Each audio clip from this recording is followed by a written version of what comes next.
Hello friends, welcome to session 2 of our topic forms of market. Last session में हम लोगों ने सीखा कि क्या-क्या डिफरेंट फॉर्म्स ऑफ मार्केट होते हैं और फिर परफेक्ट कंपटीशन के कुछ कैरेक्टरिस्टिक्स के बारे में हम लोगों ने जाना। आज के सेशन में हम समझेंगे डिफरेंस या distinction between pure and perfect competition क्या है और फिर हम लोग मोनोपोली में या उसका कैरेक्टरिस्टिक्स को समझेंगे। So let's continue. Distinction between pure and perfect competition. Economists distinguish between pure and perfect competition. According to them, perfect competition is wider term than pure competition. तो ये सब थोड़ा ध्यान में रखिएगा कि perfect competition जो है वो pure competition से ज़्यादा wider term. They say that only three characteristics. Number one, large number of buyers and sellers. Number two, homogeneous product. And number three, free entry and exit. यानी जो पहला तीन characteristics हम लोगों ने समझा वो बोल रहा है they say that only these three characteristics needs to be satisfied for the market to be pure. यानी मार्केट को अगर प्योर कंपटीशन में जाना है या फिर मार्केट को अगर मैं प्योर कंपटीशन बोलना चाहता हूं तो उसके लिए ये तीन कंडीशन ही सिर्फ जरूरी है। हम लोग को 6 कंडीशन को फुलफिल करने की जरूरत नहीं। In this regard, Professor Stonier and Hake opine the three conditions, that is large number of firms, homogeneous product and free entry, between them ensure that there is a pure competition in the industry. यानी उनका बोलना है कि ये तीन condition अपने आप में इंश्योर कर देता है that there is a there is a pure competition in the industry. This competition is completely free from any monopolistic elements. और ये जो competition है इसमें किसी भी सेलर के पास कोई भी हल्का सा monopolistic power नहीं है। completely free, देखो साफ साफ लिखा है, it is completely free from any monopolistic elements. Similar views were expressed by Professor Chamberlain. According to him, if the following condition exists in the market, it is a case of pure competition. यानी अगर ये condition market में exist करते हैं तो हम बोल सकते हैं कि it is a pure competition. कौन कौन सा condition? उनका भी वही तीन condition था। Large number of buyers and sellers, number 2 homogeneous product and number 3 freedom of entry and exit. तो यहाँ तक हम लोग को क्लियर समझ में आ गया कि क्या क्या तीन कंडीशन होने से हम लोग बोल सकते हैं कि yes it is a pure competition. ठीक है।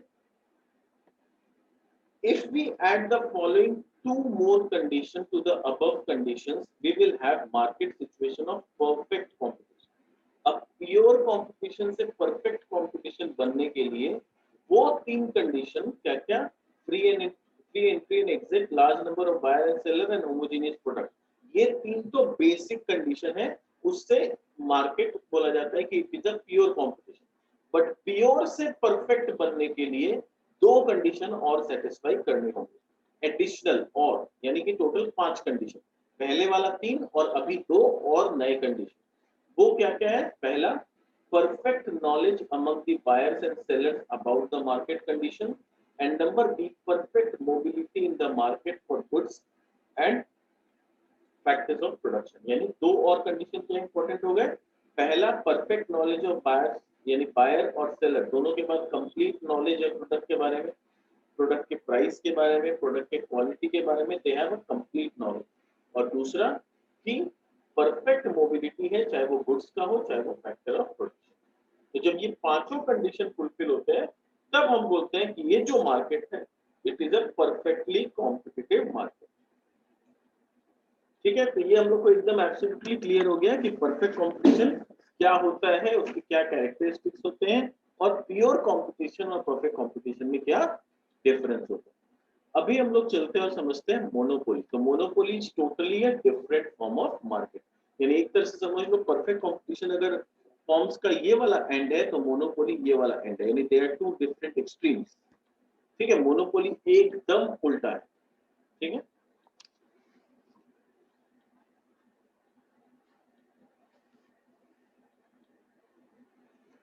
Let's see monopoly के meaning. The term monopoly is composed of two words. यानी जब हम monopoly word बोलते हैं तो ये comprises of two words. Mono which means single, mono का मतलब क्या है सिंगल, एंड पॉली का मतलब है सेलर, मोनोपोली, सिंगल सेलर। ठीक है, नाम से ही समझ में आ रहा है कि कैसा सिचुएशन है।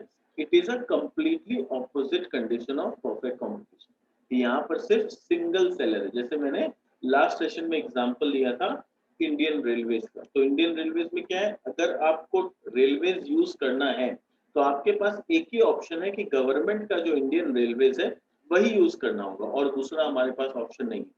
हाँ, अगर आप रेलवे को सब्स्टिट्यूट कर सकते हो, बोलोगे मैं ट्रेन से नहीं जाऊंगा, एरोप्लेन से चला जाऊंगा, बस से चलाऊंगा, that is a different case. पर अगर आपको रेलवेज यूज करना है तो इंडियन रेलवे ही यूज करो, तो यानी there is only single seller, that is Indian government. ठीक है, thus monopoly refers to a market situation where there is only one seller. Buyers have no option but to purchase the commodity from that seller or go without। यानी buyer के पास कोई option नहीं है, लेना है तो उसी से लेना है, अदरवाइज कोई दूसरा रास्ता ढूंढ लो, ये आपको नहीं मिलेगा। यानी ऐसा नहीं है कि मेरे पास बहुत सारे, से अगर मैं एरोप्लेन का एग्जांपल दूं, एविएशन इंडस्ट्री, तो पहले सिर्फ एक एयर इंडिया हुआ करती, पर जब एविएशन इंडस्ट्री में प्राइवेट लोगों को एंट्री मिल गया, तो अब देखो विस्तारा है, इंडिगो है, स्पाइस जेट है, गो एयर है, कितने सारे कंपनीज आ गए। तो मेरे लिए कोई कंपल्शन नहीं है कि मुझे एयर इंडिया से ही जाना होगा, ऐसा कोई कंपल्शन मेरे लिए नहीं। तो ये एडवांटेज होता है जब हम लोग मोनोपोली से बाहर निकलते हैं। ठीक है, पर अगर मैं अभी रेलवेज का एग्जांपल लूं तो आज भी वो मोनोपोली के अंडर में है, क्योंकि हमें इंडियन रेलवेज पे ही डिपेंड होना है। आगे चल के हो सकता है कि उसको भी प्राइवेटाइज कर दिया जाए या प्राइवेट प्लेयर्स को एंट्री दे दिया जाए, और फिर हम देखेंगे कि अलग अलग कंपनीज के रेलवेज भी चलने लगे। तो जब एविएशन में हो सकता है तो रेलवे में क्यों नहीं हो सकता, आगे चल के कुछ भी हो सकता है। बट आज का जो सिचुएशन है, आई एम स्पीकिंग इन 2021, अभी का जो सिचुएशन है उसमें हमारे पास रेलवे का सिर्फ एक ही सेलर है, दैट इज इंडियन रेलवेज, और हमारे पास रेलवेज में कोई दूसरा ऑप्शन नहीं, इसलिए मैं इसको मोनोपोली का एग्जांपल दे रहा हूं। ठीक है, ये एग्जांपल आगे चल के वैलिड रहे या नहीं, नोबडी नोस। ठीक है, तो there is no close substitute for the commodity, और इस कमोडिटी का कोई दूसरा क्लोज सब्स्टिट्यूट भी हमारे पास अवेलेबल नहीं है, sold by the only seller. The seller has full control over the supply of the commodity, यानी कितना सप्लाई करना है कितना नहीं करना है, सेलर के पास कंप्लीट कंट्रोल है उस चीज का। If someone is to purchase the commodity, he can purchase only from that seller। अगर मुझे ये commodity चाहिए तो मेरे को उसी seller से लेना होगा, और कोई दूसरा seller available नहीं है। A pure monopoly therefore refers to a single seller having full control over the supply of a commodity which has no close substitute। तो pure monopoly किसको बोलते हैं, उसमें कंडीशन क्या क्या है, सिंगल सेलर पहला condition, having full control over the supply, supply के ऊपर मेरा पूरा कंट्रोल है। ठीक है, and which has no close substitute, जिसका मेरे आसपास कोई बहुत क्लोज सब्स्टिट्यूट नहीं है। ठीक है, जैसे अभी मैं एग्जांपल अगर लूं तो और एक एग्जांपल अपन ले सकते हैं, जैसे इलेक्ट्रिसिटी। तो हर स्टेट के पास अपना एक इलेक्ट्रिसिटी बोर्ड है। अगर मैं वेस्ट बंगाल का बात करूं तो CESC is the only electric distributor. ठीक है, ये कंपनी है जो इलेक्ट्रिसिटी हमें प्रोवाइड करती है। क्वेश्चन आता है, अगर हमें इलेक्ट्रिसिटी चाहिए तो क्या हम CESC छोड़ के किसी और के पास जा सकते हैं, नहीं जा सकते। क्यों, क्योंकि CESC के पास एब्सोल्यूट कंट्रोल है over a particular region of West Bengal. कि वेस्ट बंगाल के कुछ रीजन है जहां सिर्फ CESC ही इलेक्ट्रिसिटी सप्लाई कर सकता है और कोई नहीं कर सकता।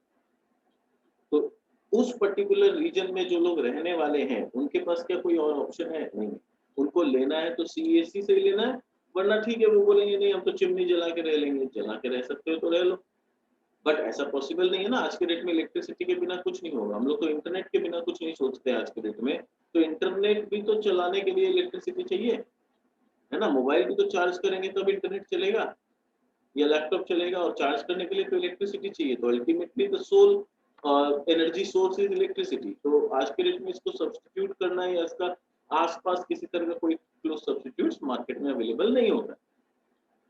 The cross elasticity of demand for the product here is zero. This is very important line. ये शॉर्ट क्वेश्चंस में आ सकता है या मल्टीपल चॉइस में भी आ सकता है, अगर फॉर्मेट में मल्टीपल चॉइस हो तो, कि जो मोनोपोली मार्केट होता है उसका क्रॉस इलास्टिसिटी ऑफ डिमांड। अब क्वेश्चन आता है sir cross elasticity of demand क्या हो? वैसे तो डिमांड वाले चैप्टर में हम पढ़ चुके हैं, फिर भी एक बार मैं आप लोग को बता देता हूँ कि क्रॉस इलास्टिसिटी मतलब कि अगर ये प्रोडक्ट महंगा लग रहा है तो क्या मैं दूसरे किसी सब्स्टिट्यूट प्रोडक्ट के पास शिफ्ट हो सकता हूँ कि नहीं, और वो शिफ्ट करना कितना आसान या कितना डिफिकल्ट है। तो अगर मैं आसानी से शिफ्ट कर सकता हूँ तो क्रॉस सब्स्टिट्यूट इज हाई और क्रॉस इलास्टिसिटी इज हाई, और अगर नहीं कर सकता हूँ तो cross elasticity is low. But monopoly में तो मेरे पास कोई दूसरा ऑप्शन है ही नहीं, और क्योंकि मेरे पास कोई दूसरा ऑप्शन नहीं है, यहाँ पर cross elasticity of demand is zero. ठीक है, जीरो क्यों? क्योंकि ऑप्शन है ही नहीं। क्रॉस इलास्टिसिटी होने के लिए तो दूसरा ऑप्शन होना चाहिए मेरे पास, यहाँ तो कोई ऑप्शन दूर दूर तक नहीं, तो यहाँ पर cross elasticity of demand is zero. There are restrictions on the entry of new firms in the market. नया फर्म उतना आसानी से मार्केट में इंटर नहीं कर सकता है। There is a restriction, साफ साफ restriction लगाया हुआ है, आप इतने आसानी से नए मार्केट में इंटर नहीं कर सकते। The restriction on entry may not always be man-made. बोला ये जो restriction है ये हमेशा man-made हो ये जरूरी नहीं है। The nature of commodity and technology of its production may be such that the firm already in the market has become very big by taking advantage of economies of scale and meets the total demand of the market. This limits the scope of entry of new firms in the market. बोल रहा हमेशा man made हो ऐसा जरूरी नहीं है, कभी कभी क्या होता है कमोडिटी का नेचर ऐसा होता है, कमोडिटी को बनाने के लिए जो टेक्नोलॉजी का जरूरत पड़ता है वो ऐसा होता है कि जो सिंगल प्रोड्यूसर है वो अपने आप को ये सब टेक्नोलॉजी ने इतना एडवांस करके बैठा है कि पूरा मार्केट डिमांड को वो अकेला केटर कर। तो जब मार्केट में 100 कस्टमर है और वो सारों पूरे के पूरे 100 कस्टमर मेरे पास ही आ रहे हैं और मेरे पास कंप्लीट टेक्नोलॉजी है उनको अच्छा सर्विस देने का, और all the customers are satisfied by my service, तो कोई नया बंदा इतना आसानी से वो टेक्नोलॉजी पे खर्चा करके इंटर नहीं कर पाएगा। अगर वो मान लो टेक्नोलॉजी पे इतना ज्यादा खर्चा कर भी दिए तो ये 100 कस्टमर जो मेरे से सेटिस्फाइड है उसमें से कुछ इक्का दुक्का कस्टमर ही इसके पास जाएगा, और जो इक्का दुक्का उसके पास जाएगा उससे वजह से इसको लॉस ही होगा, प्रॉफिट नहीं कमा पाएगा, क्योंकि टेक्नोलॉजी में तो भयंकर खर्चा करना है। मैं आज इतना खर्चा कर चुका हूँ तब जाके मैं 100 कस्टमर्स को सर्विस दे पा रहा हूँ, और ये 100 कस्टमर मेरे पास सब है तभी मैं प्रॉफिट कमा पा। अगर मेरे कुछ कस्टमर्स यहाँ पर चले भी जाते दूसरा के पास तो अल्टीमेटली यहाँ पर सिचुएशन ऐसा हो जाएगा कि मेरे को भी लॉस होगा और उसको तो लॉस होना ही है, तो ultimately we both will be at loss. तो ये ऐसा मार्केट हो गया है जहां पर कोई एक प्लेयर ही सर्वाइव कर सकता है, अगर कोई दो आएगा तो दोनों डूबेंगे। ठीक है, ऐसा नहीं है कि वो बच जाएगा और मैं डूब जाऊंगा, दोनों जन डूब जाएंगे, क्योंकि मेरे 100 के 100 कस्टमर तो उसके पास नहीं चले जाएंगे, और जब तक पूरे 100 कस्टमर उसके पास नहीं जाते हैं उसका प्रॉफिट नहीं आएगा। तो यहाँ पर मार्केट सिचुएशन ऐसा बन चुका है जहाँ नया प्लेयर लोग खुशी से ही एंट्री नहीं लिए, वो लोग खुद जानता है कि इसमें एंट्री लेना बेकार है, लॉसी है, और मेरे पास 100 कस्टमर है, कोई दूसरा आ नहीं रहा है, तो मैं पूरे 100 कस्टमर को सर्विस दे रहा हूँ तो मैं प्रॉफिट कमा। ठीक है, समझ में आया कैसा सिचुएशन होगी। The nature of the commodity and technology of its production may be such that the firm already in the market has become very big and meets the total demand in the market. This limits the scope of entry of new firms in the market. अब आता है kinds of monopoly, कितने अलग अलग प्रकार के monopoly हो जाते हैं।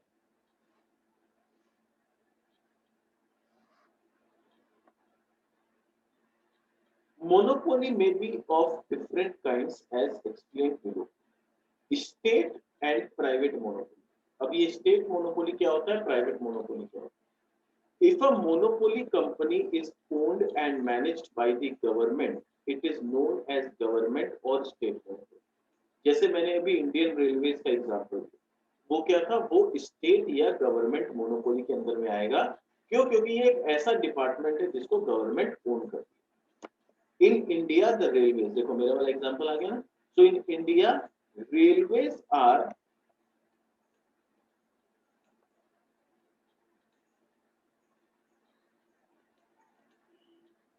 so in India railways are owned by the government and hence are state monopoly. The monopoly concern may be owned and operated by any private company or partnership. Such a concern is known as private monopoly. ठीक है। For example xerox, जैसे हम लोग कितना बार बोलते हैं ना xerox करा के लिया, तो जीरोक्स कराना कोई प्रोसेस नहीं है, बहुत जन को ये बात पता नहीं है। Xerox is not a process, xerox तो एक कंपनी का नाम है। एक्चुअली जीरोक्स जो हम लोग बोलते हैं, हम लोग को बोलना चाहिए फोटो कॉपी करा के लिए। पर हम लोग क्या है, ये जीरोक्स कंपनी इतनी पॉपुलर हो गई क्योंकि this was the only company जिसने ये मशीन बनाया था, जीरोक्स फोटोकॉपी मशीन जिसको हम लोग बोलते हैं। जीरोक्स वाज द कंपनी जिसने ये मशीन बनाया, और ये कंपनी इतनी पॉपुलर हो गई कि आज हम लोग प्रोसेस को ही बोलते हैं जीरोक्स करा के, जबकि एक्चुअली जीरोक्स करा के लाना नहीं होता, होता है फोटोकॉपी करा के। ठीक है। तो for instance xerox an American company was a monopoly, was a monopoly. आज के डेट में बहुत सारी कंपनी जो फोटोकॉपी मशीन बनाती है, पर 1960s में this was the only company जो फोटोकॉपी मशीन बनाया करती थी। तो इसका एक complete monopoly, was a monopoly firm throughout 1960s. It was the only company that produced photocopy machine। देखो, तो असली प्रोसेस का नाम क्या है, फोटोकॉपी। तो नेक्स्ट टाइम से जब हम लोग जीरोक्स कराने जाए अपने भाषा में, तो हम लोग बोलेंगे फोटोकॉपी कराने जा रहे हैं, जीरोक्स कराने जा रहे हैं नहीं बोलेंगे। ठीक है, ध्यान रखना इसको, क्योंकि xerox was the name of a company, not a process. But now there are many well-known companies in the world that produce photocopy machines like Canon, Mita, Panasonic, Ricoh, Sharp, etc. तो आज के date में बहुत सारी company आ गई है जो photocopy machine बना लेती है, पर एक समय में उसका पूरा monopoly.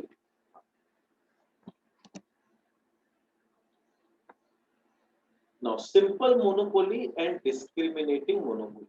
Monopoly may be known as simple monopoly if the firm charges uniform price from different customers. If on the other hand, the monopolist charges different price from different customers, it is known as discriminating monopoly. अब इसका मतलब क्या है, ध्यान से। जैसे अगर मेरा सेम प्राइस है, मैंने अपना प्राइस फिक्स कर दिया, मैं तो इतना में बेचूंगा, जिसको लेना है लो, एंड क्योंकि I am the only seller, तो आपके पास कोई दूसरा ऑप्शन नहीं है, उसको बोलते हैं सिंपल मोनोपोली। जैसे जेरोक्स मशीन का एग्जांपल ले लो, जेरोक्स कंपनी का। तो 1960s में जब उसके पास कंप्लीट मोनोपोली था, तब उसने एक मशीन का प्राइस डिसाइड किया कि मैं ये मशीन को इतने रुपए में बेचूं, मान लो 20,000 रुपए में बेचूं, तो जो भी आए 20,000 रुपए में लेके चला। That is simple monopoly. Discriminating monopoly क्या होता है, according to different markets I am charging different price. मान लो अमेरिका में लोग अमीर है, तो उनसे मैं 30,000 रुपीज चार्ज कर रहा हूँ।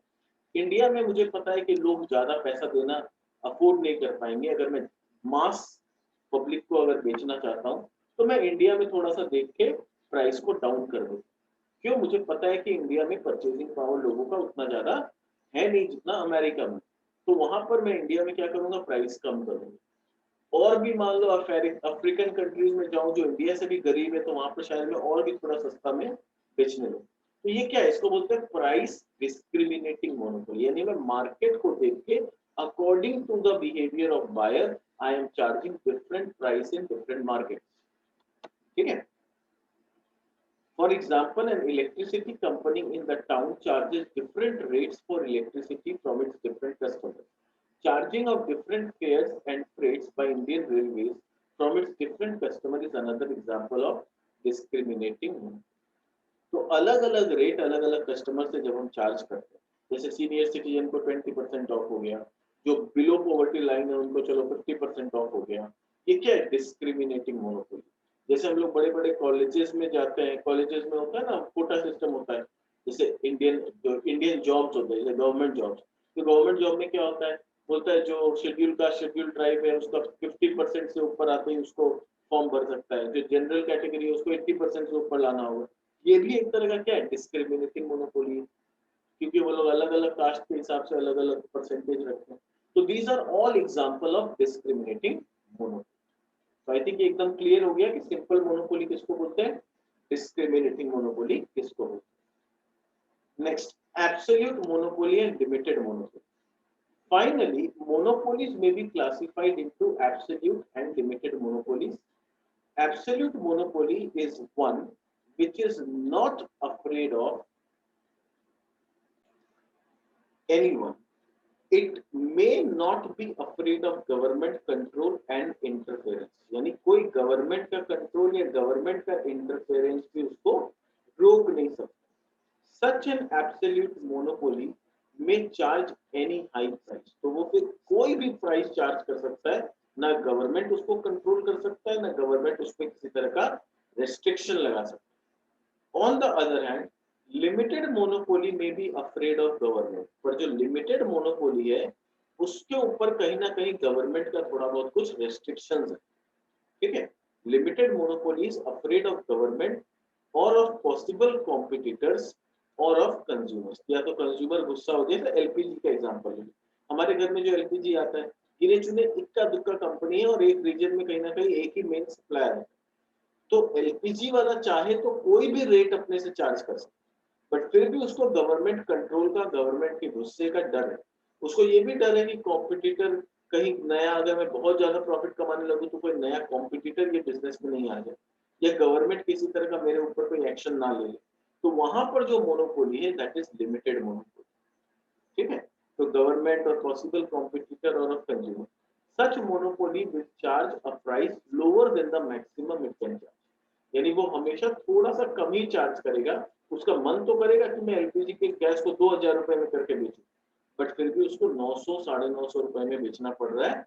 क्यों? क्योंकि उसे पता है कि अगर मैं ऐसा कुछ किया कि 900 का 2000 किया रेट, तो पब्लिक रास्ता पे आ जाएगी, चिल्ला चिल्ली मचा देगी, गवर्नमेंट मेरे खिलाफ एक्शन लेने लगेगा, ये सारा कुछ होने लगेगा। इसलिए अल्टीमेटली वो क्या कर रहा है, अल्टीमेटली उसको पता है कि मेरे को थोड़ा कम दाम ही रखना सही। तो ये हो जाता है लिमिटेड मोनोपोली। ठीक है,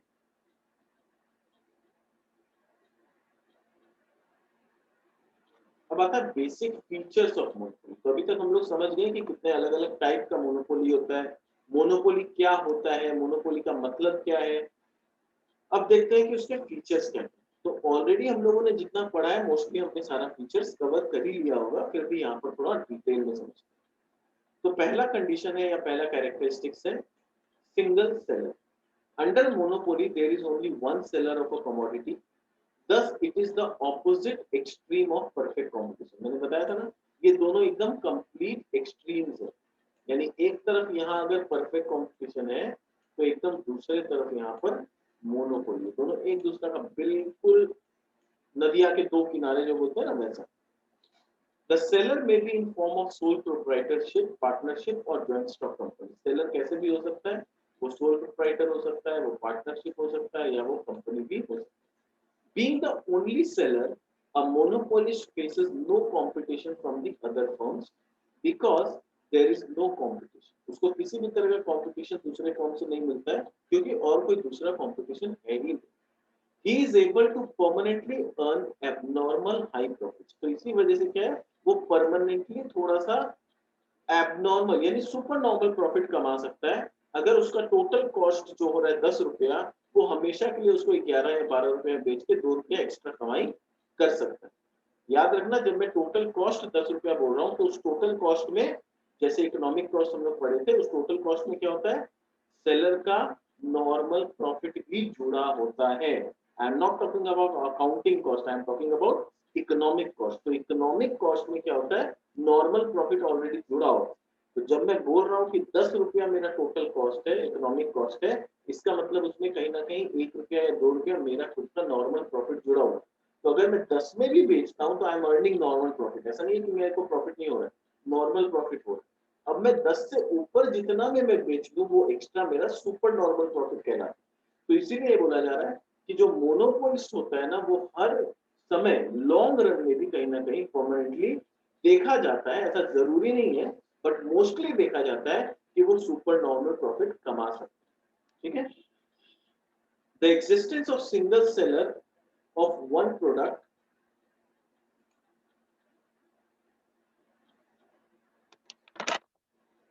existence of single seller of one product eliminates the difference between the firm and the industry.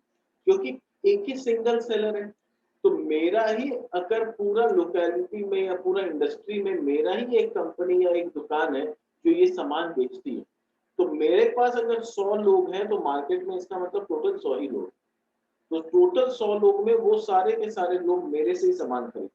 तो यानी मेरा फर्म अपने आप में पूरा इंडस्ट्री है, यानी यहाँ पर पूरा industry comprises of only one firm, तो इसीलिए कोई डिफरेंस नहीं रह जाता between the firm and the industry. In other words, monopolist is a firm as well as industry. Monopolist अपने आप में फर्म भी है और पूरा इंडस्ट्री भी।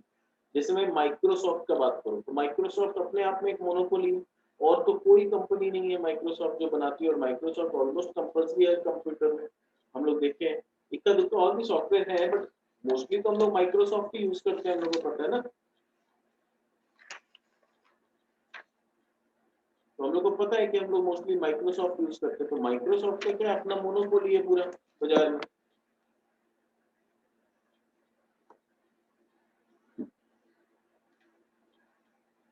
ठीक है, तो वही एक एग्जांपल जैसे हो गया, तो वहां पर क्या ये तो उसको कोई डर नहीं है कि मेरा कोई कॉम्पिटिटर आ जाएगा, क्योंकि वो सिंगल सेलर है, वो अपने आप में फर्म भी है, वो अपने आप में पूरा इंडस्ट्री भी। There can be any number of buyers of the product, buyers have no option but to purchase the commodity from this particular seller और गो विदाउट इट। लेना है तो बिल गेट्स से ही लेना है माइक्रोसॉफ्ट, अदरवाइज बिना Microsoft के रह जाओ, बिना विंडोज के चला लो अपना कंप्यूटर, है ना, वही सिचुएशन है।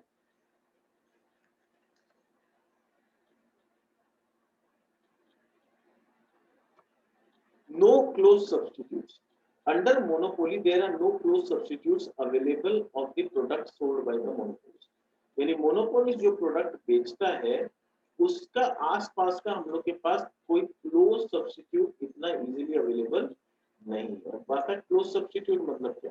क्लोज सब्स्टिट्यूट का सिंपल सा मतलब है कि माइक्रोसॉफ्ट है तो मोस्टली सारे कंप्यूटर लैपटॉप जो जैसे मोबाइल का एग्जांपल है, आज के डेट में एंड्रॉइड का ऑलमोस्ट हर मोबाइल में मोनोपोली है ना।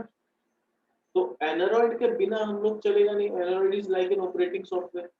ठीक है, तो सारे के सारे मोबाइल या जितने भी ये सब, ऐसा नहीं है कि खाली एंड्रॉइड ही होता है, पहले किटकैट भी आता था और क्या क्या आता था, बट आज के डेट में देखो एंड्रॉइड बिना काम नहीं चलेगा। गूगल ने बनाया, गूगल का मोनोपोली ले लो। आज सर्च इंजन में गूगल से अच्छा क्या है? Google map.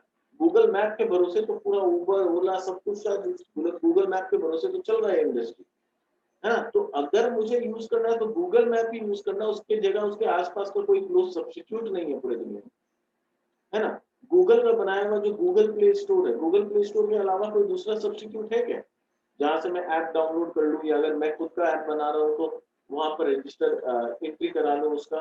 Google is the only play store. Oppo का अपना प्ले स्टोर है, बट वो सब उतना कौन यूज करता है? Everybody use Google play store, तो अपना एकदम मोनोपोली जैसा बना दिया, तो उसका कोई आसपास कोई क्लोज सब्स्टिट्यूट भी नहीं है कि लोग कहाँ जाएंगे, है ना।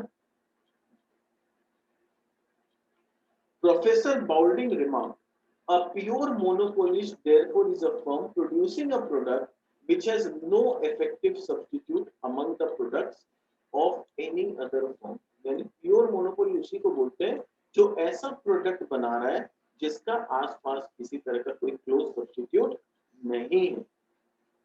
Thus, the privilege of being the only seller of the product does not make the seller a monopolist। देखो साफ साफ लिखा है, ये बहुत इंपॉर्टेंट है। खाली अगर मैं ओनली सेलर हूं इस प्रोडक्ट का, उसके वजह से मैं अपने आप को बोलूं कि आई एम मोनोपोलिस्ट, ये गलत है। Privilege of being the only seller of the product does not make the seller a monopolist। वो सेलर को मोनोपोलिस्ट नहीं बनाता है अकेला। A single seller may be a king without a crown, but pure monopoly will exist only when there are no close substitute of the product sold by the single seller। यानी मैं इस particular product का single seller हूं, पर ये product ऐसा है जिसका और क्लोज सब्स्टिट्यूट मार्केट में है और लोग इसके बिना भी काम चला ले रहे हैं, तो वो मेरे पास कोई खरीदने ही नहीं आ रहा। यानी मैं किंग तो हूं पर मेरे पास जनता कोई नहीं है। It's like situation is like this. मैं अपने आप को बोल रहा हूं कि मैं किंग हूं, मैं ओनली सेलर हूं, पर पब्लिक बोल रही है मुझे आपका प्रोडक्ट का जरूरत नहीं, हम इसके बिना दूसरा से काम चला लें, तो फिर क्या फायदा, है ना? कोई कस्टमर ही नहीं आ रहा तो ultimately I be having loss. तो इसीलिए बोला जा रहा है कि आपको प्योर मोनोपोलिस्ट अगर होना है तो आप सिंगल सेलर हो, दैट इज गुड, बट आपके पास ऐसा प्रोडक्ट होना चाहिए कि कस्टमर्स कहीं ना कहीं आपके पास आने के लिए मजबूर हो जाएं। अगर आपका प्रोडक्ट ऐसा नहीं है जिसके बिना काम ना चल सके, तो फिर आपका मोनोपोली पावर खत्म। मोनोपोली पावर होने के लिए आपका प्रोडक्ट ऐसा होना चाहिए कि लोग मजबूर हो जाए कि आपके पास आए ही आए, तब बोला जाएगा कि हाँ, आपके पास मोनोपोली पावर है, you are a monopolist. The implication of this feature is that buyers have to buy commodity from the monopolist or go without। यानी implication क्या है इस फीचर का कि buyers have to buy the commodity, buyer को commodity buy करना पड़ेगा from the monopolist, लेना है तो monopolist से ही लेना है, otherwise go without it, या फिर बिना लिए रह जाओ। तो पहला दो कंडीशन क्लियर हो गया, मुझे सिंगल सेलर होना पड़ेगा और दूसरा मेरा प्रोडक्ट ऐसा होना चाहिए जिसका आसपास कोई क्लोज सब्स्टिट्यूट ना। अब हम लोग आते हैं तीसरा condition, restriction on entry of new. यानी ऐसा पावर है मेरे पास कि कोई दूसरा बिजनेसमैन जल्दी से यहाँ पर एंट्री नहीं ले सकता। Another important feature of monopoly is that there are barriers to the restriction on the entry of new firms into the monopoly market। यानी कोई इस मार्केट में जल्दी से नया फर्म एंट्री नहीं ले सकता। जैसे मैंने एग्जांपल दिया आपके सामने गूगल प्ले स्टोर, कोई दूसरा इतना आसानी से गूगल प्ले स्टोर जैसा हिट ऐप नहीं बना सकता, या ऐसा एकदम क्या बोलते हैं, Google play store is not just a app, it's a complete platform जहां पर मैंने एंड्रॉइड बनाया, एंड्रॉइड में गूगल प्ले स्टोर बनाया और ऐप जो बनता है सारे एंड्रॉइड ऐप बनते हैं। तो ये प्लेटफॉर्म है जहां पर लोग पूरा कम्युनिटी बना लिए हैं कि मैं एंड्रॉइड में अपना ऐप बनाऊंगा, ऐप को गूगल प्ले स्टोर में डालूंगा, वहां से लोग डाउनलोड करके अपने मोबाइल में यूज, तो ये कंप्लीट एक प्लेटफॉर्म बना लिया। तो ऐसा जो प्लेटफॉर्म जो बनाया है ना, उसको बोलते हैं हम लोग कि मोनोपोली। तो यहाँ पर कोई दूसरा इतना आसानी से ऐसा प्लेटफॉर्म नहीं बना सकता। एप्पल है, पर एप्पल उतना बड़ा प्लेयर अभी नहीं है जहां वो मास कस्टमर्स तक पहुंच सके। आज इंडिया में देखें तो गिने चुने लोगों के पास है एप्पल, ऐसा नहीं है कि एवरी सेकंड पर्सन और third person is using Apple, पर एंड्रॉइड का बात करो तो एवरी सेकंड और third person is using Android mobile. ठीक है, तो वो बात मैं करता हूँ। तो इतना आसानी से कोई इस मार्केट में एंट्री नहीं ले सकता। The closed entry may result from natural, legal और man-made restriction। तो ये जो closed entry है कि दूसरा इतना आसानी से नहीं आ सकता, क्यों नहीं आ सकता? मे बी नेचुरल कारण हो, मे बी कोई लीगल कारण हो, या कोई मैन-मेड रेस्ट्रिक्शन। तीनों का एक एक एग्जांपल देखते हैं, क्लियर हो। नेचुरल मोनोपोली, अगर मैं सऊदी अरेबिया का बात करूं, ईरान का बात करूं, इराक का बात करूं, यानी ये जो मिडिल ईस्ट कंट्री है जिसको मैं OPEC countries, oil exporting nations बोलते हैं, तो ये जो 3-4 कंट्रीज है जिसको हम ओपेक बोलते हैं, ओपेक कंट्रीज, ओपेक मतलब oil production and exporting countries, ठीक है। तो यही 3-4 कंट्री है जो ऑयल प्रोड्यूस करती है, क्रूड ऑयल, और उसको एक्सपोर्ट करती है। तो इनको भगवान का दिया हुआ नेचुरल मोनोपोली। अब भगवान ने इनके जमीन के नीचे तेल रखा है तो इसमें कोई क्या कर सकता है? तो ये इनका नेचुरल मोनोपोली है, कोई दूसरा चाह के भी इस मार्केट में इंटर नहीं कर सकता। अगर मैं आज सोचूं कि मैं क्रूड ऑयल सप्लाई करना चालू करूं, तो मुझे कहाँ मिलेगा क्रूड ऑयल? इंडिया में नहीं मिलेगा, इंडिया में है ही नहीं, मतलब इंडिया में जमीन के नीचे उतना तेल नहीं है। ये इनका भगवान का दिया हुआ नेचुरल मोनोपोली। लीगल मोनोपोली का बात करूं तो अगर मैंने कोई मशीन इन्वेंट किया है, जैसे जेरोक्स का मशीन का बात करूं, या मैंने कोई दवाई निकाली, या मान लो मैंने कोई वैक्सीन निकाला है और उस वैक्सीन का मेरे पास पेटेंट है। कोई भी चीज का आप आविष्कार करते हो तो उसके, दवाई का आविष्कार करते हो जिसका, तो आपको 20 साल का पेटेंट है, यानी 20 साल तक you are the only person जो उस सामान को या प्रोडक्ट को या कमोडिटी को बेच सकता है, मार्केट कर सकता है, और कोई दूसरा सेलर उसको नहीं बेच सकता। हाँ, अगर आपने दूसरे को परमिशन दिया है और वो आपको रॉयल्टी पे कर रहा है उसके अगेंस्ट में, तो अलग बात है। अदरवाइज कोई दूसरा सेलर आपके कंपटीशन में नहीं आएगा, तो वो हो गया लीगल मोनोपोली।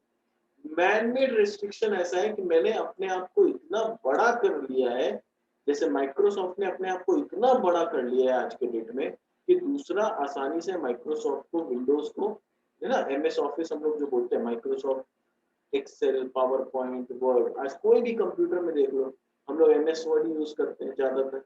इक्का दुक्का कोई दूसरा सॉफ्टवेयर होगा तो वो भी बहुत ज्यादा काम नहीं आता। तो माइक्रोसॉफ्ट का कहीं ना कहीं मैनमेड रेस्ट्रिक्शन हो चुका है, ठीक है। These restrictions may take several forms such as patent rights, copyrights, government laws, economies of scale. तो ये सारा मैंने आपको एग्जांपल में बताया।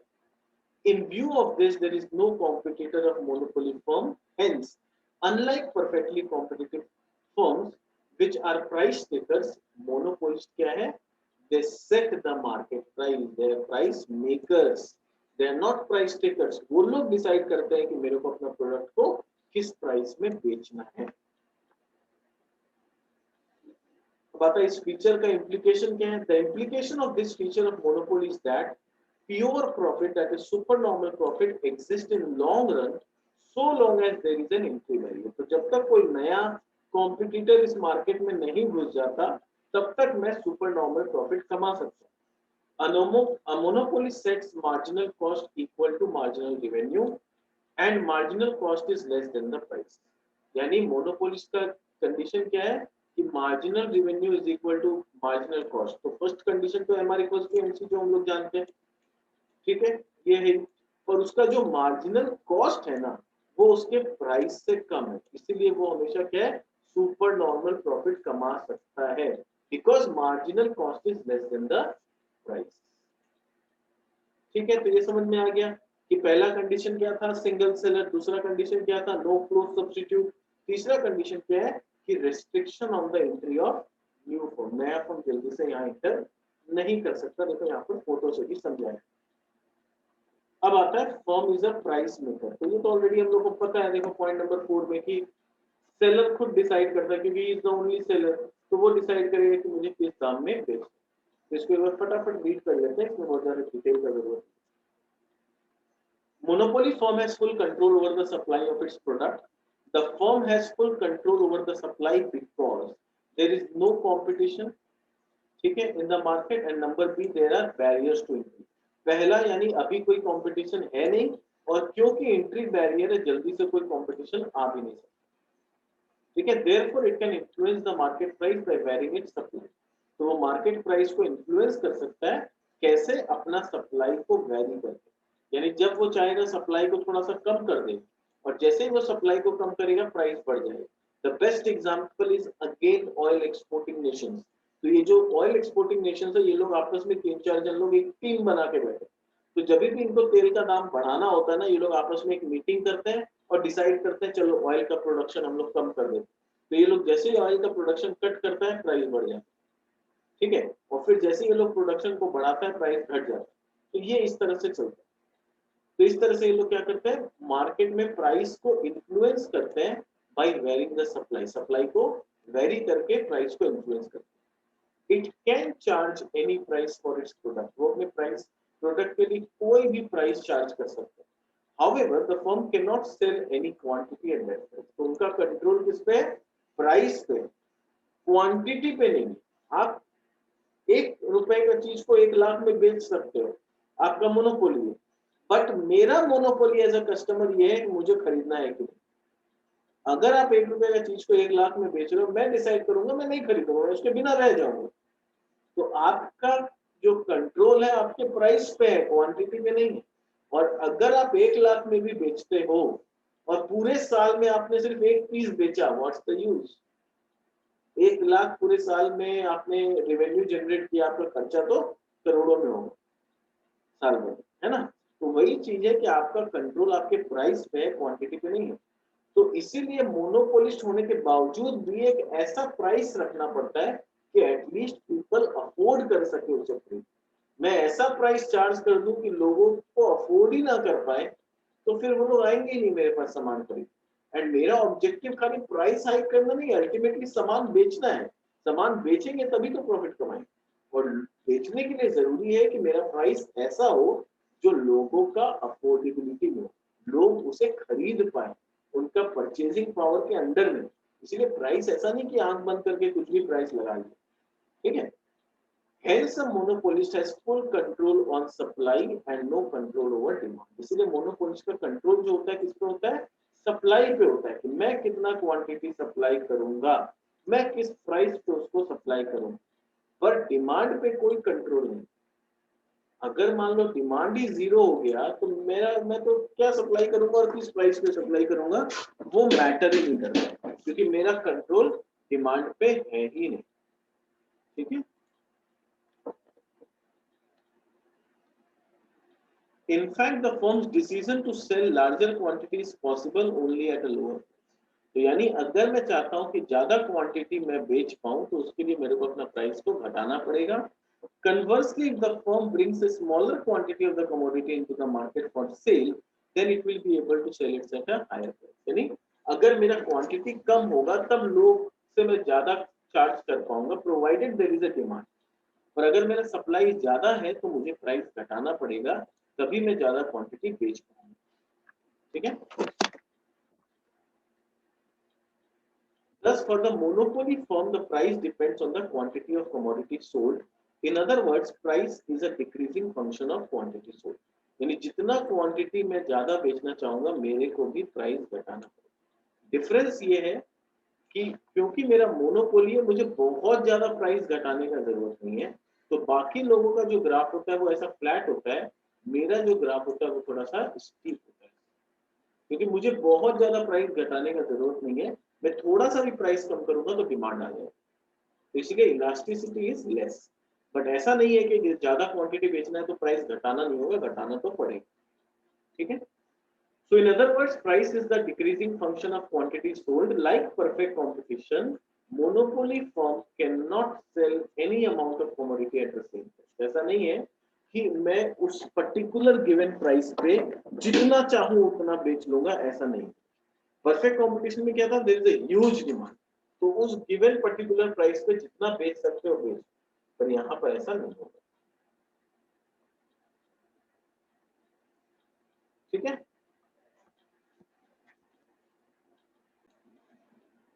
Next point is price discrimination. अभी हम लोगों ने समझा था प्राइस डिस्क्रिमिनेशन क्या होता है।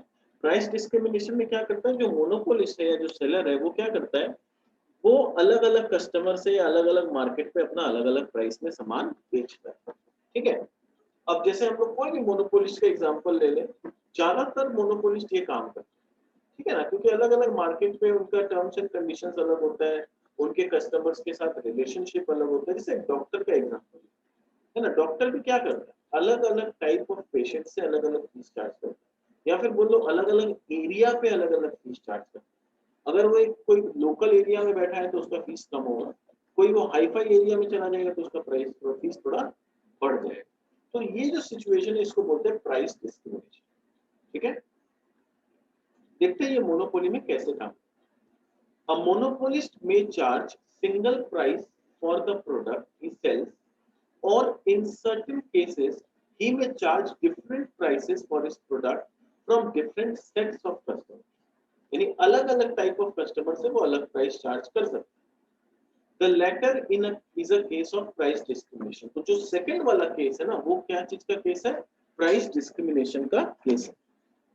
Price discrimination refers to a situation when a producer sells the same product produced under single control to different buyers at different prices for reason not associated with difference in cost of supplying the product to different consumers. यानी ये definition हम लोग को learn करना है, this is important. वो बोल रहा क्या है, वो बोलना चाह रहा है कि प्राइस डिस्क्रिमिनेशन एक ऐसा सिचुएशन है, ठीक है, it is a situation where producer sells the same product produced under single control। यानी मैं ओनली सप्लायर हूं, मैं ऐसा प्रोडक्ट बेच रहा हूं सिंगल कंट्रोल के अंदर में, पर अलग अलग बायर्स को अलग अलग प्राइस पे बेच रहा हूं, और रीजन ये नहीं है कि मेरा कॉस्ट ऑफ सप्लाई या कॉस्ट ऑफ प्रोडक्शन अलग अलग बायर के लिए अलग अलग, मेरा कॉस्ट ऑफ प्रोडक्शन सेम है, मेरा कॉस्ट ऑफ सप्लाइंग भी सेम है, बट मैं क्या कर रहा हूं, अलग अलग कस्टमर से चेहरा देख के अलग अलग रेट चार्ज करता हूं। For instance, Indian Railway charges lower freight rates for transporting essential products like food products, coal, etc., in contrast to transportation of other products. तो इंडियन रेलवे क्या करती है, जो इसेंशियल प्रोडक्ट्स है जैसे खाने का सामान हो गया, कोयला हो गया, ये सब के लिए थोड़ा कम फ्रेट चार्ज करती है। फ्रेट यानी गाड़ी भाड़ा, तो कम फ्रेट चार्ज करती है। और बाकी प्रोडक्ट आप कोई सामान कहीं पर भेजना चाहोगे तो इंडियन रेलवे ज्यादा चार्ज करती है। Similarly, electricity boards sell electricity at a cheaper rate for agricultural use than for domestic use. अगर कोई खेती में पंप चलाने के लिए इलेक्ट्रिसिटी ले रहा है तो उससे बहुत कम रेट चार्ज किया जाता है। कोई अगर डोमेस्टिक यूज करने के लिए, हम लोग जैसे घर में डोमेस्टिक यूज करते हैं तो हम लोग से थोड़ा ज्यादा चार्ज लिया जाता है। कोई कमर्शियल यूज करता है फैक्ट्री के लिए, इंडस्ट्री के लिए, तो उससे थोड़ा और भी ज्यादा रेट चार्ज किया जाता है। So the monopolist can increase its profit if it is possible to charge different prices from different customers or in separate markets. ठीक है, तो मोनोपोलिस्ट अपना प्रॉफिट को कैसे बढ़ा सकता है? By charging different prices from different customer. ऐसा करके वो अपने प्रॉफिट को बढ़ा सकता है। अब आता है क्या सिचुएशन है जहां प्राइस डिस्क्रिमिनेशन पॉसिबल है, जहां पर ऐसा ना लगे कि वो कोई चीटिंग कर रहे हैं। तो price discrimination may take place under following situation. कब? Number 8, when the elasticity of demand for the product are different in different markets. In such a case, the monopolist will succeed in charging higher prices where the demand is inelastic and lower prices where the demand is elastic. अब इसको ध्यान से समझना। यानी बोल रहा है monopolist क्या करेगा, जिस मार्केट का इलास्टिसिटी हाई है उस मार्केट में कम दाम पे सामान बेचे, और जिस मार्केट का इलास्टिसिटी कम है उसमें हायर प्राइस चार्ज। अब आता है कि ये इलास्टिसिटी का क्या कनेक्शन है, इससे समझो। मान लो कि दो एरिया है, एक है नॉर्मल शॉप, नॉर्मल मान लो होलसेल एरिया, और एक है shopping mall.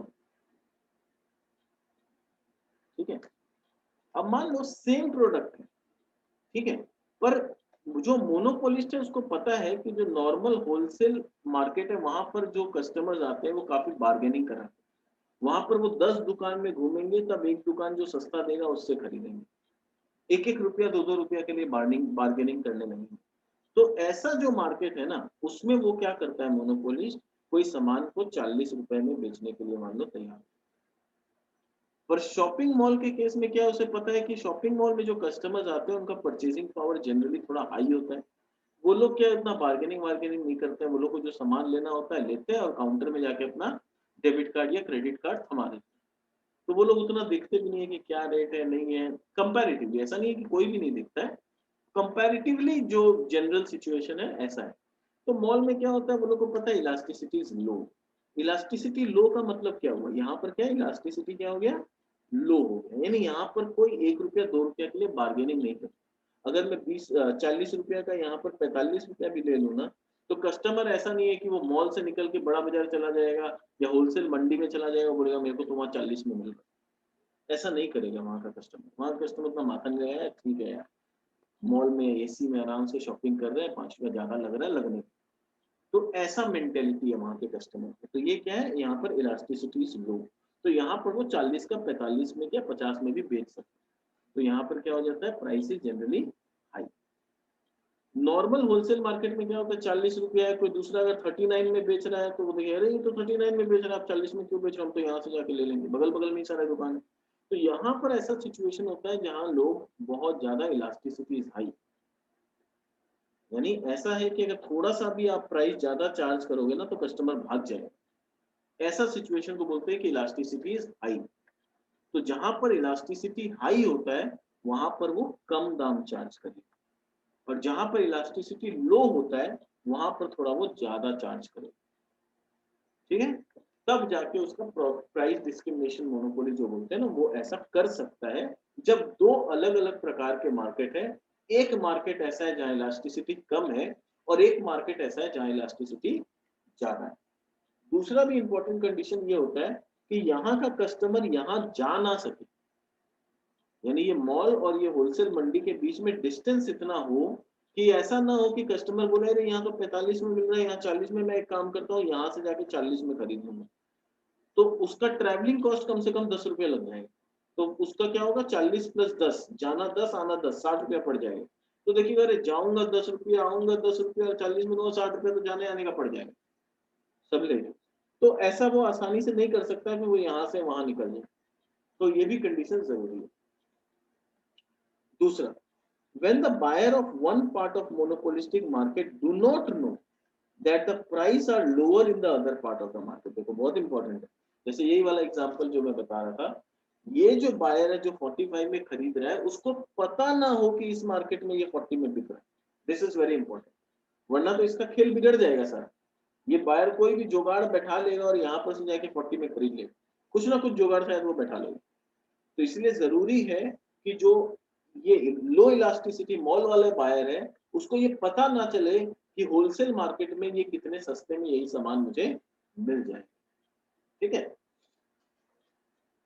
Number C, when the government permits price discrimination, जहां गवर्नमेंट परमिट कर देता है, for instance Haryana state electricity board charges different rates of electricity for different purpose, likewise Indian Railways charges different freights and fares from different customers।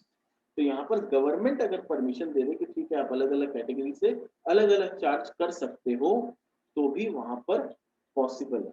यानी price discrimination may take place in these three conditions। पहला, एक market हो जो लो elastic हो, एक market हो जहां high elastic.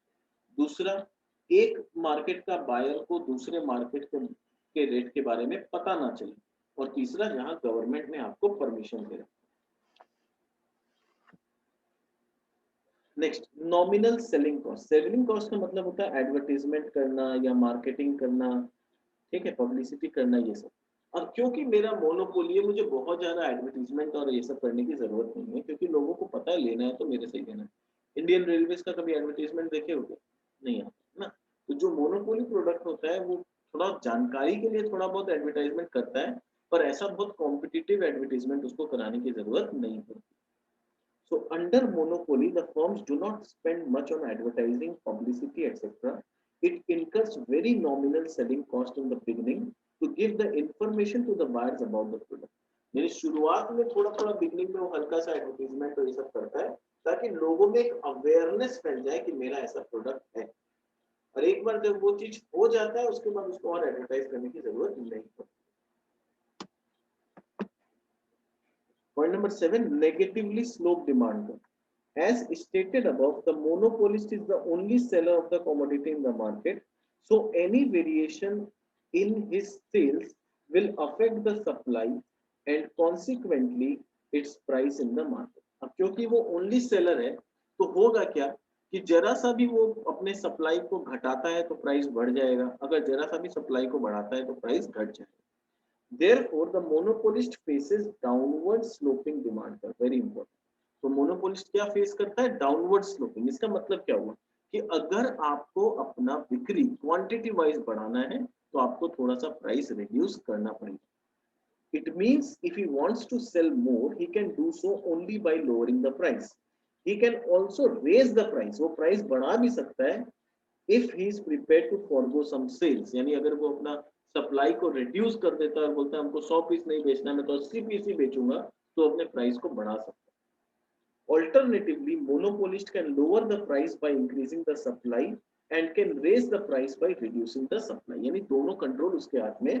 जैसे मैंने एग्जांपल दिया था ओपेक कंट्रीज का, जो ऑयल एक्सपोर्टिंग कंट्रीज होती है, उसका मैंने एग्जांपल दिया था कि वो लोग जब उनको लगता है कि मुझे ऑयल का दाम बढ़ाना है, वो लोग अपना प्रोडक्शन कट कर देते। जब उनको लगता है कि नहीं अब हम लोग को ऑयल का दाम थोड़ा सा घटाना है, तो सप्लाई को या प्रोडक्शन को बढ़ा देते। ठीक है। This can be depicted in the following diagram. ये डायग्राम में हम लोग देख सकते हैं डाउनवर्ड स्लोपिंग डिमांड कर्व है या एवरेज रेवेन्यू कर्व है। पहले जब प्राइस उतना था तब वो लोग m यूनिट सप्लाई किया करते थे। जब उन्होंने सप्लाई बढ़ा के n किया तो प्रोपोर्शनेटली प्राइस p से गिर के p1 आ गया। और अगर m से वो लोग प्रोडक्शन को घटाते हैं, सप्लाई को घटाते हैं, तो प्राइस बढ़ के p2 हो जाता है। तो यानी अगर वो लोग अपना क्वांटिटी घटाएंगे तो प्राइस बढ़ जाएगा, क्वांटिटी अगर बढ़ाएंगे तो प्राइस घट जाएगा। तो पूरा कंट्रोल उनके हाथ में। मैं ये वाला पैराग्राफ नहीं पढ़ रहा हूँ, मैंने ऑलरेडी समझा दिया। The demand faced by the monopoly firm will be the average revenue. तो जो डिमांड वो फेस करता है मोनोपोली, वही उसका एवरेज रेवेन्यू कर्व भी होता है। Since average revenue curve slopes downward, marginal revenue curve will lie below it at all levels of output. This follows from the usual average and marginal revenue relationship. तो जो AR/MR का relationship हम लोग शुरू से पढ़ते आए हैं, उसी के बेसिस पे ऐसा है कि AR के नीचे ही MR होगा। देखो एवरेज रेवेन्यू ये है, मार्जिनल रेवेन्यू ये है। और मैंने लास्ट सेशन में समझाया भी था कि ये जो एंगल होता है, it is almost angular bisector. तो एंगुलर बाइसेक्टर क्या बताता है कि the speed of fall in marginal revenue is double of the speed of fall in average revenue. So in figure 9.3, average revenue and marginal revenue curve of monopoly firm have been illustrated. In the figure, demand here average revenue is the average revenue of the monopoly firm, whereas MR is the marginal revenue. MR curve lies below average revenue. Another noteworthy point here is that demand curve faced by the monopoly firm is less elastic. यानी यहाँ पर जो demand curve जो वो face करता है monopolist, उसका elasticity कम होता है। क्वेश्चन आता है सर इलास्टिसिटी कम क्यों होता है? इलास्टिसिटी कम इसलिए होता है क्योंकि और कोई दूसरा सब्स्टिट्यूट तो है नहीं, और क्योंकि सब्स्टिट्यूट नहीं है तो इनका इलास्टिसिटी कम क्यों है? देखो यहाँ पे लिखा हुआ भी है, it is because of the reason that there is absence of close substitute in the monopoly market. A monopoly firm has complete control over the market. तो monopolist firm के पास market का पूरा control होता है, and thereby does not lose much sales when it raises the price. इसलिए जब वो price बढ़ाता भी है ना, तो बहुत ज्यादा कस्टमर उसको छोड़ के जा नहीं सकते, क्योंकि कस्टमर के पास कोई दूसरा ऑप्शन नहीं। Next, cause behind the emergence of monopoly. अब आता है कि क्या कारण है कि कोई भी बिजनेस अपने आप को मोनोपोली बना पाता है। क्या करने, सपोज आज अगर हम लोग आगे चल के कोई बिजनेस करते हैं और हम चाहते हैं कि हम कोई ऐसा बिजनेस करें जहां मेरे पास मोनोपोली पावर हो और हम ज्यादा से ज्यादा पैसा कमा पाए, तो क्वेश्चन आता है हम लोग को ऐसा क्या करना हो ताकि हम लोग के पास मोनोपोली पावर। तो क्या क्या जरिया है? पहला है लाइसेंसिंग। तो पहला जरिया क्या है हम लोग के पास? Licensing. Sometimes the government give license to only one company for producing a product or service in a given locality or region. For example, till 2002, विदेश संचार निगम लिमिटेड, जिसको हम लोग BSNL बोलते थे, had the monopoly in India in providing international telephone service. यानी अगर मुझे इंडिया के बाहर बात करना है किसी से, तो 2002 तक सिर्फ BSNL ऐसा कंपनी था जिसके पास ये मोनोपोली था कि वही सिर्फ ये सर्विस प्रोवाइड कर सकता है कि मैं इंडिया के बाहर किसी से बात कर सकता हूँ। ठीक है। दूसरा है patent right. When a big private company introduces a new product or a new technology, the government may grant it patent right. तो patent right मिल जाता है मुझे। Under patent right, no other firm can copy the product of innovator, but patent right is valid only for a certain fixed period of time, which is known as patent life. Patent rights are granted to encourage new discoveries and innovations.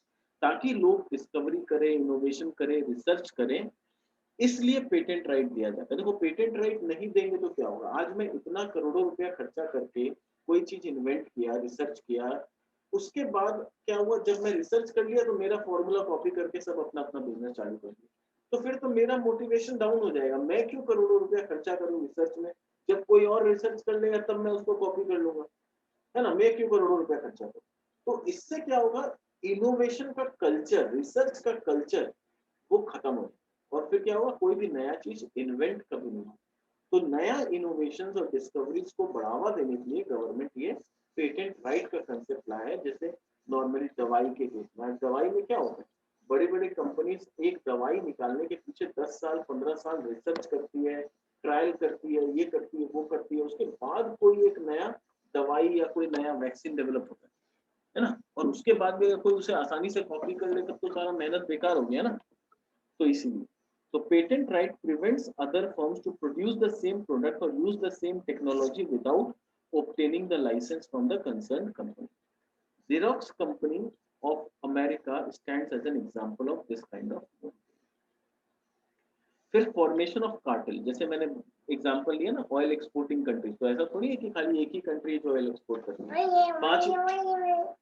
पांच या छह country ऐसी है जो oil export करती है। But वो लोग क्या कर रखे हैं, वो लोग अपना एक कार्टेल बना रखे हैं, अपना एक टीम बना रखे हैं कि हम लोग जो भी डिसीजन लेंगे टुगेदर लेंगे। हम लोग पांच या छह कंट्री है जो ऑयल एक्सपोर्ट करता है, तो हम लोग क्या करेंगे, एक टीम बना लेते हैं, तो जब भी डिसीजन लेंगे हम लोग इकट्ठे डिसीजन लेंगे ताकि हम लोग के पास मोनोपोली पावर आए। Sometimes, while retaining their identities, individual firms unite into a group and coordinate their outputs and pricing policy so as to act as a monopoly. यानी वो लोग एक ग्रुप बना लेते हैं और अपना प्राइसिंग पॉलिसी को और प्रोडक्शन पॉलिसी को इकट्ठे डिसीजन लेते हैं जिससे वो मोनोपोली क्रिएट कर सके। The organisation of petroleum exporting countries, ठीक है, O organisation of petroleum exporting countries, जिसको हम लोग ओपेक कंट्रीज बोलते हैं, इन 1970 is an example of cartel. Cartels can increase the profit of colliding firms. It should be noted here that individual firms have an incentive to break away. बोला कि individual firms के पास incentive होता है कि वो इस कार्टेल को तोड़ के अलग हो जाए, बट अगर वो अलग हो जाएगा तो क्या मोनोपोली पावर इंजॉय नहीं करता। इसलिए बहुत जरूरी है कि वो लोग ये मोनोपोली पावर एंजॉय करने के लिए कि वो लोग यहाँ से ब्रेकअवे ना करें और एक कार्टेल में बने रहे और टीम बना के काम करें।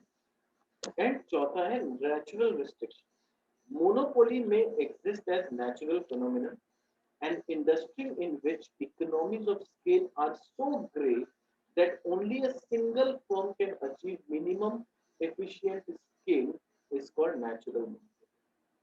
यानी इकोनॉमी ऑफ स्केल इतना ज्यादा है कि अगर वो, जैसे मैंने इलेक्ट्रिसिटी वाला एग्जांपल दिया था, कि अगर वो सारे 100 कस्टमर्स मेरे पास होंगे तभी मैं प्रॉफिट कमा पाऊंगा, वरना नहीं कमा पाऊंगा। और अगर कोई दूसरा एंट्री लेना भी चाहे तो वो वहां पर एंट्री नहीं लेगा क्योंकि उसे लॉस ही होगा। तो ऐसा को बोलते हैं natural monopoly. Under natural monopoly, average cost of production goes on falling over a wide range of output and reaches the minimum at an output level that is large enough for a single firm to meet the entire market demand। यानी natural monopoly में क्या होता है, जितना ज्यादा मैं production बढ़ाते जाता हूँ मेरा एवरेज कॉस्ट घटते जाता है, और एवरेज कॉस्ट घटाने के चक्कर में मैं प्रोडक्शन बढ़ाते बढ़ाते बढ़ाते बढ़ाते बढ़ाते इतना प्रोडक्शन में बढ़ा देता हूं कि मैं अकेला पूरा मार्केट डिमांड को केटर कर सकता। यानी मार्केट, पूरा मार्केट जितना बड़ा है सबको मैं अकेले सप्लाई कर सकता, और मैंने अपने प्रोडक्शन को इतना ज्यादा बढ़ा दिया, अब कोई दूसरा आसानी से उस मार्केट में एंटर कर नहीं पाएगा क्योंकि वो इतना अपना प्रोडक्शन को बढ़ा ही नहीं पाएगा कि मेरे जितना कॉस्ट ऑफ प्रोडक्शन पे वो काम कर सके। कि मैं बहुत सस्ते में बनाता हूँ, बाकी लोग उतना सस्ता में बना ही नहीं। ठीक है, तो समझ में आ गया कि अगर हमें मोनोपोली क्रिएट करना है तो क्या क्या हथियार है या क्या तौर तरीका है। लाइसेंसिंग, पेटेंट राइट्स, कार्टेल बनाओ, नेचुरल रेस्ट्रिक्शन। ये चार में से कोई भी एक चीज अगर मेरे पास हो तो मैं मोनोपोली पावर एंजॉय कर सकता हूँ। So this was all about monopoly कि मोनोपोली क्या है, कितने टाइप का है, मोनोपोली में प्राइस डिस्क्रिमिनेटिंग मोनोपोली क्या होता है, और किस तरह से हम लोग अलग अलग मोनोपोली कर सकते हैं। तो आज के सेशन को हम लोग यहीं तक रखेंगे। नेक्स्ट सेशन में जब हम आएंगे तो हम कंटिन्यू करेंगे फ्रॉम मोनोपोलिस्टिक कॉम्पिटिशन। ठीक है, तो आज के सेशन को यहीं एंड करते हैं, मिलते हैं हमारे नेक्स्ट सेशन में। तब तक लिए बाय बाय।